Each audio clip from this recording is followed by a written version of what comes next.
spot the Dark Lord himself. Shit! That is actually in one of the movies. We need to give the 1350 RP we were supposed to give for Tuba's Tuba Bingo. You know, that's it. If we could get sent a clip, like a little screenshot of Aaron in his one scene in Harry Potter, you can win the Tuba money. Because no one clipped shit for Tuba Bingo, bro. So here we go. We're gonna get the obscure Dark Lord lore. Lord's Dark Law. We see teams get into the rift. Oh my goodness! Straight away, Orb goes out from Oriana, getting the first hit of the game. But swinging them bulls. Why is everything in slow mo? It's bad. Okay. I was about to say, like, is this like perma slow or something? Oh, that is not something you want to eat at this point. Actually, wait, when do minions clash? 130. Yeah, they come 130. Oh, she can. I mean, by the time the minions will be back, she'll be fine. Yeah, but not only will bone plate back, most of her health will be back as well. If Artistic takes more damage, they could still base at this point. Like, you know, it's not deep.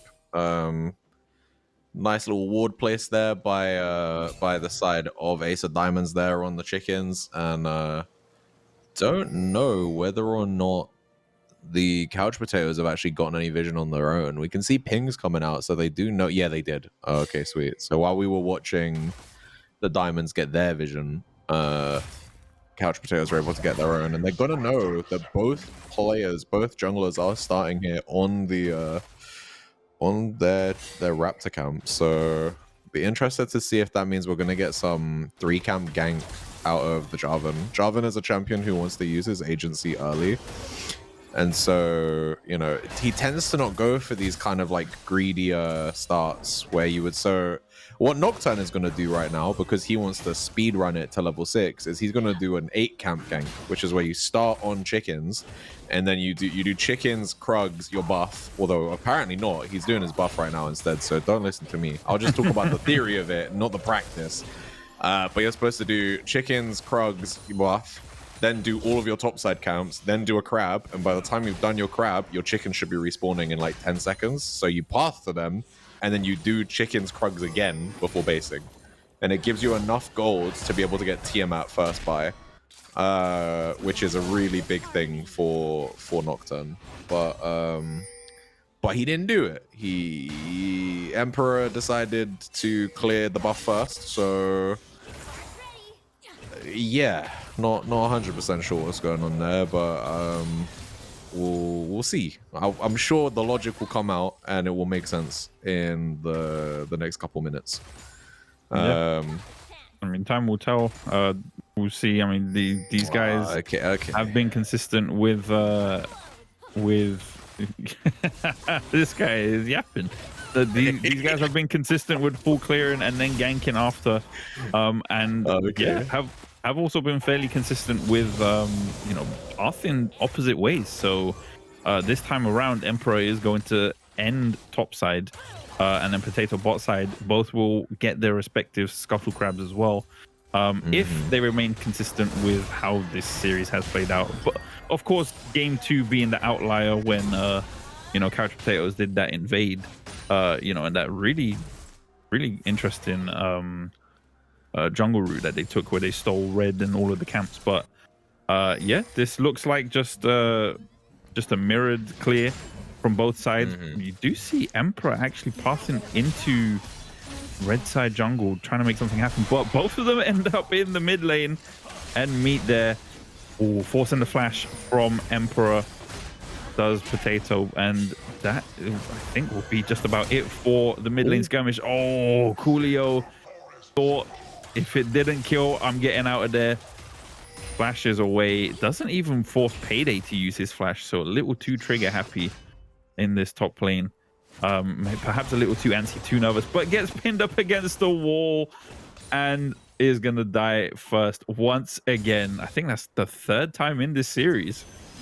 Oh, that is super rough for Coolio. So he is an emergency sub for them. Obviously, usually they would have their AD carry Hatame, and Boss 01 would be their top laner. But they unfortunately had to use an emergency sub. And considering that, I think they've been putting on a pretty good show. Coolio has had the worst off of these trades. He is, I believe, gold 4, but almost about to get himself a kill there. They do end up getting it onto Potato instead. Meanwhile, in the bot lane, we got something happening here. We see Nocturne is moving his way up, but I don't think they can get anything here. Especially pre-6, Nocturne has a really hard time getting ganks off, and even when he will get these ganks off, if he's going bot, Alistar is one of the worst champions to play against as the Nocturne, right? If you fling yourself into, say, an AD carry who is within 500 units or whatever of Alistar, he can walk up a little bit while you're waiting for your E to pop on the person and get your fear off, and then it's just headbutt or headbutt pulverize like we just saw there, and we see a fight maybe breaking out here. I think Alistar's going to get himself killed. A little bit over-aggressive on his part. Potatoes here on the side, and we got a 4v2 here, so there's a lot of low health bars on the side of Ace of Diamonds. 4v3 now, as you said, TP comes out by Artistic, and they're going to go in, and I think Nocturne's going to get killed here. Emperor's going to go down. See that Maokai gets punished as well, and on the top side, Paydays is going to get himself a consolation kill, but the team ultimately lose that Drake, and Feet of Warfare as well. Yeah. Actually, I think Feet of Warfare did go over to the Ace of Diamonds, right? Because of Payday's skill. Yes. Yeah. I think the shout out to League, was it League Broadcast? You know, their stuff's finally working again, and we finally have an overlay that shows us feats. But no, look, Feats of Warfare went over to Couch Potatoes. Oh, yeah, that's why it's highlighted with the 3. Yeah, so they got that. They got the first objective as well. So their feat of monster slaying is 1 out of 3. This is also high key the first time I've ever seen League Director actively display things correctly for feats. Not gonna lie, bro. Clearly they took so long cooking up the draft, cooking up this patch for the thing, that they've actually fixed things that have been broken for God knows how long. So big shout out to them. Big jump in here by Madden. Got the don't think they knew that Boss was not as close to the lane there as he was, and so not the best trade there. Half health on Eldavari, but also close to half health on Madden now, so not super healthy. Yeah, it's not too good for them, but so far it's interesting actually to see that this lane is going seemingly in favor of Madden at the start, and now it seems as though based on equilibrium it has to go the other way, but Emperor uses the ult, makes quick work of Coolio, immediately gets melted with the help of the Paranoia. I mean, Coolio has definitely developed a form of paranoia throughout this series as he continuously gets focused down and shut down throughout this series. Doesn't feel too good if you're in his position. No, 100% I agree. I understand why in this instance Emperor has gone there, because mid lane didn't really have an easy target. Like we just described, bot lane has Alistar, which makes things difficult for him. So top lane is it's already his winning lane, and it's an easy target. Plus, oh, never mind, we got a fight going on here. Maokai ult's gonna come out. Madden has to hit the Buster shot. They're gonna almost kill the Maokai. Oh my gonna goodness. go down. Boss has got his second kill of the game here. And what I'd like to point out, I think this play is a little bit... I don't think they can go any further here. I don't think they can go onto the Tristana under her turret. Jarvan's pathing, though, so they may actually push this. Fortunately, Madden seems to know, and he walks away from the turret. He's going to give them some free plates here, and they're going to have to give up a camp. Say is on their way back on the Maokai. 0-2 right now, and not looking so hot here on the Maokai. You know, we've got the Ignite here in the Aftershock, so very clearly looking for some early laning prowess, but 2 quick deaths here in the last 10 minutes is not what you want to see. Yeah, absolutely. I mean, especially when it goes on to somebody that can use the gold very well, but somebody else that seems to be collecting gold is Payday, picking up the 4th kill in the lane. I mean, it's quite unfortunate to see, you know, how these top lane fights continue to go throughout the series, but alas, Top lane is definitely not the focus for both of these guys, minus the first game actually, where Madden was up top and did play that Camille. But as Madden is now piloting that Tristana, and yeah, is in a slight deficit against Zeri. 800 gold is a sizable amount as well. At 10 minutes on the clock, you know, that is a component for an item. But Paranoia being used onto Artistic Flay in the mid lane. But here comes Potato, gets the flag and drag. 3-man Cataclysm under the turret as Artistic Flay is going to go down. Manages to find 2 kills as Say was the first to go down. Flag and drag onto Chris, but Chris flashes away after using all of his dashes. Man, that was quite a result of a fight in the mid lane right there. But overall, a net positive for the Potatoes. Oh yeah, 100%. They're 1.3k gold up right now, even though their top laner is losing quite a lot, and most of that money is on Potato right now. He came in with a ton of AD in that fight, and okay, Payday's just coming in again. 5th kill of the game for him, and he is really dangerous on this Poppy. Only thing I would say though is I think compositionally Poppy may have a hard time. If they had a more carry orientated top laner right now, that money would go way harder. But you know, I think there may only be so much she can do against Zeri. You know, Zeri has enough range that in the late game she can kill Poppy without ever really entering the Steadfast Presence. So yeah.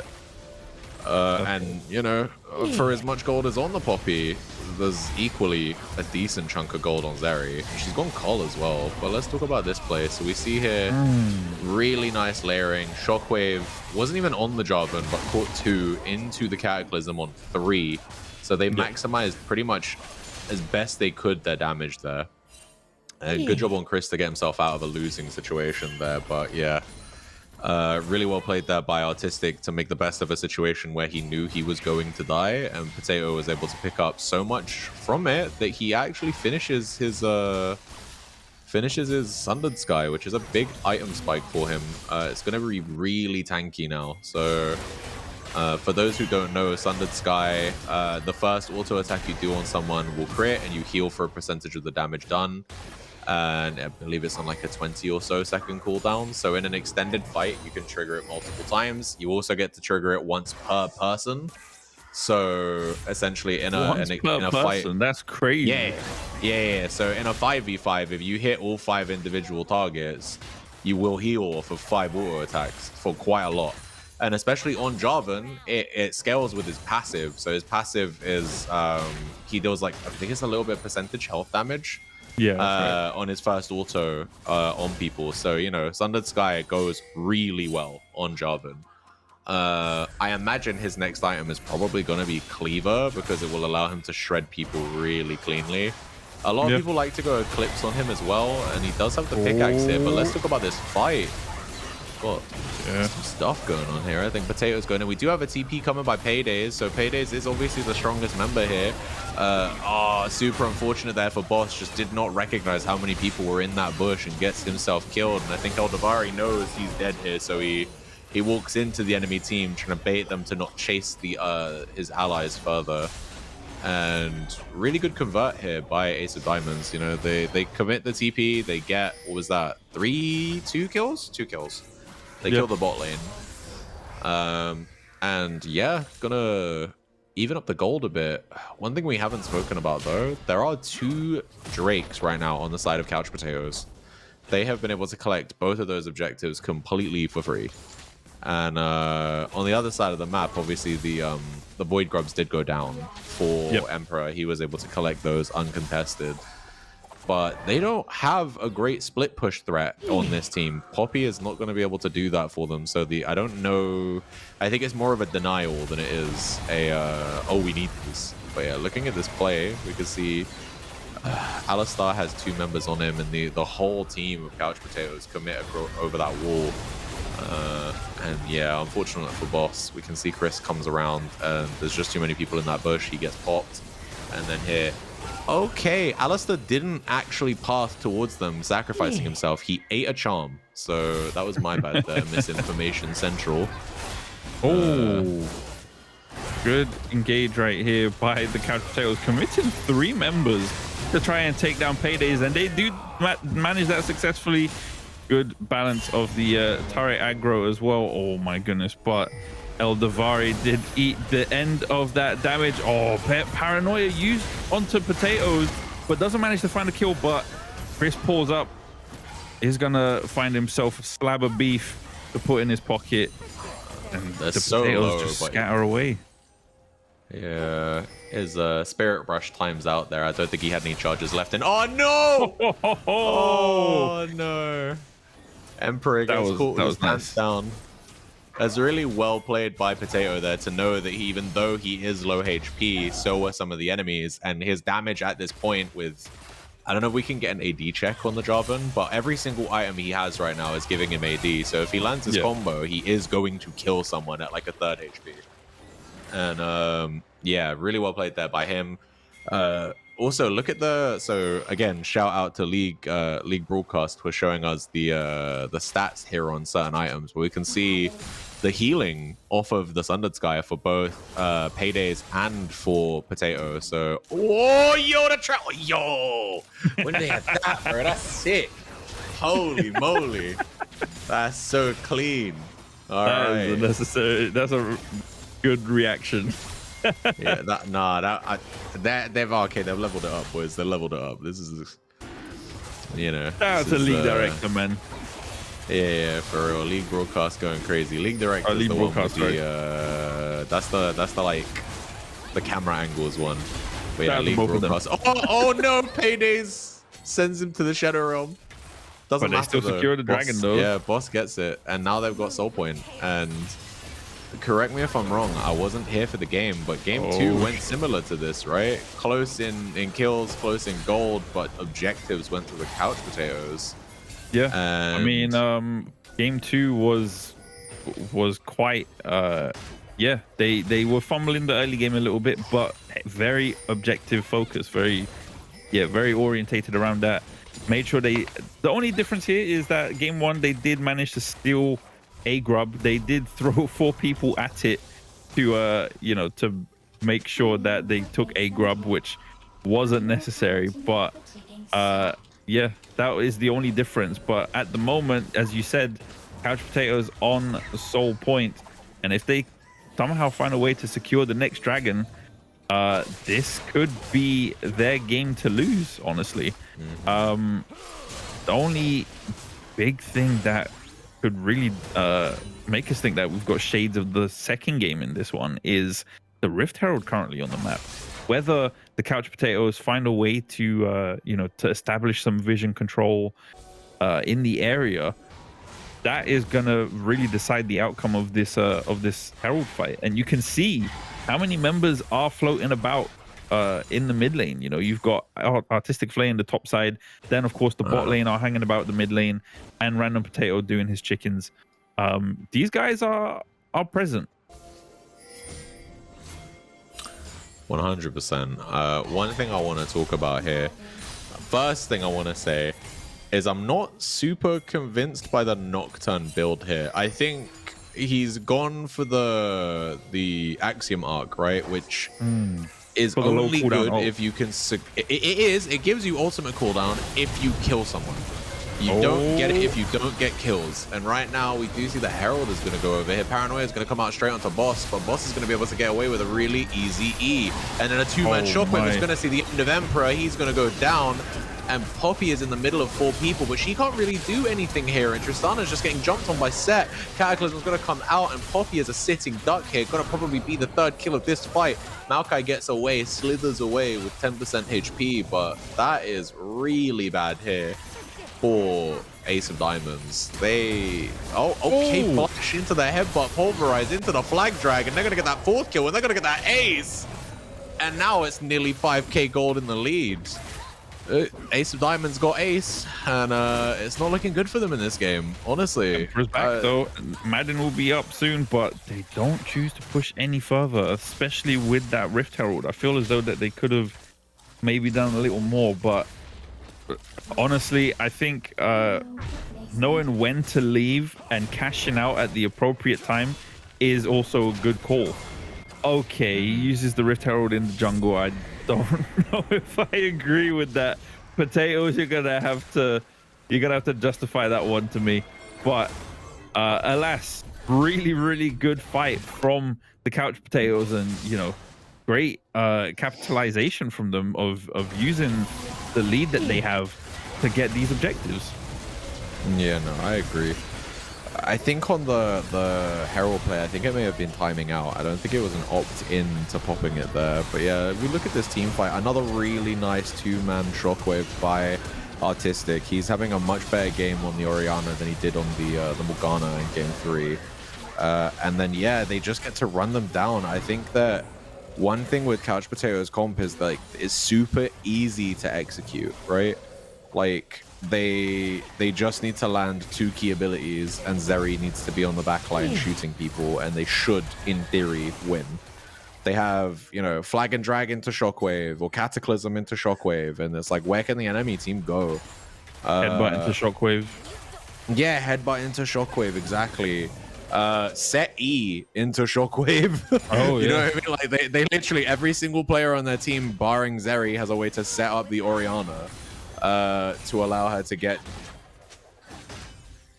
Oh, it was a misplay is what we're getting told. Okay. Oh, did they? Okay, my bad. I did not even... Yeah, brain is off right now. I just worked a 10-hour day, and I came straight back and realized, because we have no casters. All of the shout out to the casters who aren't here, boys. What do you mean? I'm right here. I had to jump on. Yeah, you're here. Me, myself, and I. Of course we're here, bro. Where were we gonna be? We're fucking organizing the thing. But anyway. That's a side note. Let's not talk about that. Let's talk about the caught out Maokai here. Damn. And that is probably gonna be Soul, because now I don't even know what he was doing in that bush, because it looks like Vision is already secured on the Drake, right? I'm not sure. I'll have to see what he was doing in the replay, because I was half paying attention, to be honest. But now complete control over this objective has gone over to them, and the only way they can really contest this is with a steal. Paranoia is going to come out. He's going to fly over. He is going to get it. He actually delays their soul, and that is huge here by Emperor. He does have to die for it, unfortunately. But you know what? In this instance, absolutely worth. If they got Soul there, I think, that would have been was booked. Yeah. I agree. That would have been the spiral towards the beginning of the end, as I always say. But goodness, Emperor flying in with the Paranoia, and I'm so sure we're gonna get a replay of that, because it has to be recognized. My goodness. Yeah, a big highlight there for sure. So okay, yeah, we just get the highlight of him flying in there. Oh, okay, there we go. We got a little zoom in. Alright, he flies in. Yeah, for real. Damn. Straight up. It was on 1194, so it was literally 6 HP off of being not smiteable, and then just immediately yoink. That was pure. Well, it came purely down to reaction right there. You can argue latency and whatever. I don't care. That was a reaction thing. It's down to how you track the damage output, and also how you react to what is what numbers. In front of those. The what do you call them? It's like a browser. It's like a website where it will like randomly change color, and you have to click as soon as it changes color to like register how good your reaction time is. Yeah. Emperor's been doing that, bro, for sure. He's been practicing. He's been in the labs with that one. Maybe he'll send you a link sometime. Relax, bro. Well, I gotta catch strays every time. What do you say fuck me for, bro? Like, I mean, listen, better me than Tuba, am I right? True. Or maybe it's worse. I don't know. I was about to say, what's worse, getting cussed out by a lapsed player who hasn't touched the game in 2 years, or by someone who actively plays and is stuck in silver? I don't know. Both are pretty rough, to be honest. Doesn't say much about goodness. my skill, but look at this team fight right now. We got big action here. All of the couch potatoes are whammed into a corner my and God. all kind of stuck in the cataclysm. And this is a really murky fight, but it actually turns out for couch potatoes. I'm gonna need to see a slowed down replay of that one because I'm not gonna lie, I was too busy talking about my tilt. And here we see the ultimate bisect gonna bring Poppy in, and the entire couch potatoes lineup are here to smoke this Poppy, and she's gonna go down. She wastes the flash there. Unfortunate to see. It happens to the best of us, but yeah, that's going to be at least one inhibitor here, you know. Fortunately for Ace of Diamonds, they did get rid of the Zeri, so their pushing power is very reduced, but yeah, let's see how this play starts here. So we can see that the Diamonds get popped back with the Buster shot. Maokai starts the fight here with his ultimate, jumps straight onto Zeri. Zeri goes down, but then they just have too much damage. The Shockwave comes out inside the Cataclysm, as we said. Easy to execute comp, you know, literally ball delivery system. Julio was like, don't worry, guys, I'm useful. I got her. Yeah, I respect it though. You know, it's really, it is genuinely difficult when you're getting your asshole opened in a long time series, because that is what this is. This is 4 games deep into a best of 5, and he's lost lane all 4 games to just be like, you know, I'ma still be useful. He has a gold lead right now. So, you know, we got to put some respect on Coolio's name right now because he's doing work, you know. In that fight, he was able to help them secure the ace. He's 3, 6, and 5. Yeah, sure, he lost lane. But, you know, he's also against someone who is miles better than him, right? He got brought in. He has no synergy with his team because he's never played with them a game in his life. He came in as an emergency sub. Paydays is like mid to high emerald, and this dude is like low gold. So he's putting on a shift regardless. And in the meantime, artistic clutch Shockwave keeps himself alive. Predicted the bust, not the buster shot, sorry, the rocket jump even. And now it's all over for Emperor. His reign is over here, I think. He's dead for the 7th time this game. And now they move on to Say, and this is the problem, right? We didn't really talk about this too much this game, but Zeri is a late game AD carry who, if you don't shut her down, she will carry the game. And she's now got a 4K gold lead. Like, her team have an 11K gold lead, nearly 12, but 4 of it is on her. And the enemy team don't have, they don't have a really good way to really like shut her down. The problem is, so that in theory, right, if Ace of Diamonds were ahead right now, they would be able to shut down Zeri because of course, Say would be tanky. He wouldn't just be on 1 item and components right now. He would be tanky. He would be really hard for them to kill. He would fly in, flash W onto Zeri, and then Paranoia could come in and they could land the fear, and she would never be able to move and she'd die. But the reality is that Maokai isn't tanky. Really well played on the replay there. Love that Shockwave to buffer the rocket jump. And yeah, from that point onwards, I think we just see Ace of Diamonds are caught out of place.